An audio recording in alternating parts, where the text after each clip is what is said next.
emotional wisdom and the sacral chakra.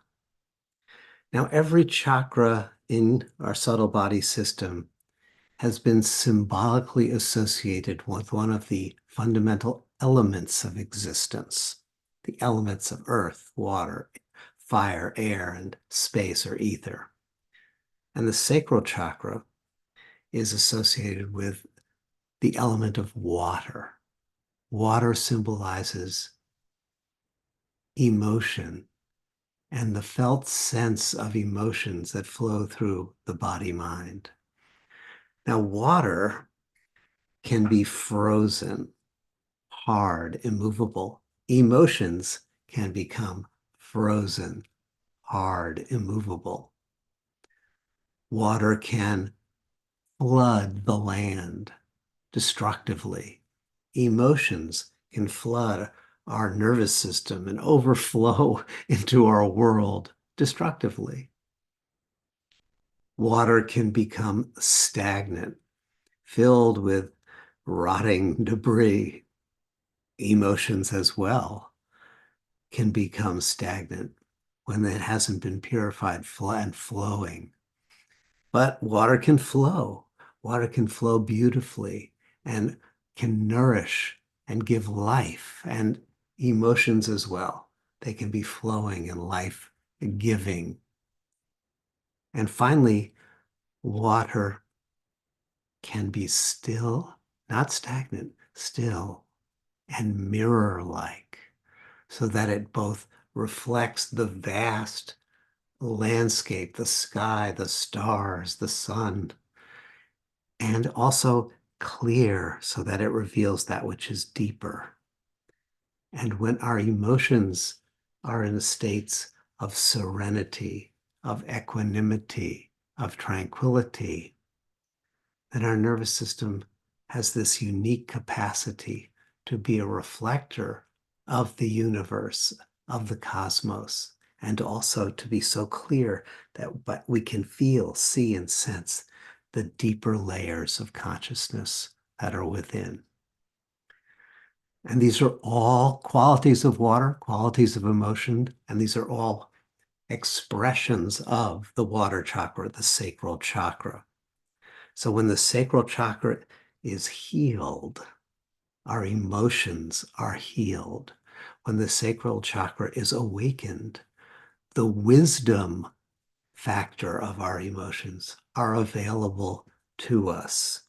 And the water of life flows through our subtle body system, giving us an innate sense of well-being, a kind of juicy presence and gratitude for the abundance of life. When the sacral chakra is balanced, healed, and awakened, we have this very finely embodied attunement to subtle shifts in the waters of life, in the emotions of our own being and of those around us. We can become a wise responder, a first responder, an early responder to shifts in the emotional weather, not to be hyper alert, but to naturally respond with wisdom, with grace, with flow, with humor, with generosity towards our own authentic emotional needs and towards those of the beings around us with whom we are in reciprocity, with whom we are in relationship. So we have a capacity to wisely attune to the ripples of the emotional waters within our own nervous system, and because we are part of life, to the nervous systems of those beings around us.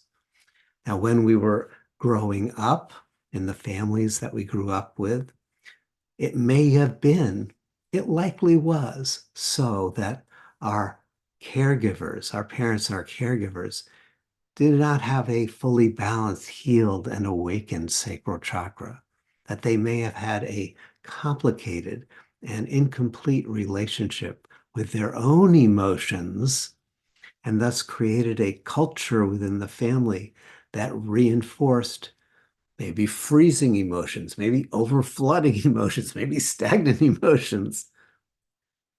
But we have the opportunity now, as spiritual seekers, as spiritual practitioners, we have the opportunity now to purify the waters, to heal the sacral chakra, to become an embodiment of the abundance, the juiciness, the loving grace of life, and to be able to nourish the land, which is to say, let the healing waters flow through our own nervous system so that we can become a source of blessing, not just for ourselves alone, but for all beings. Because the water awareness, the wisdom of emotions points out that we're not in this alone. All is rooted in reciprocity. We are connected, and our emotional healing becomes a gift that we offer to the world. This is the key and the grace of balancing the sacral chakra.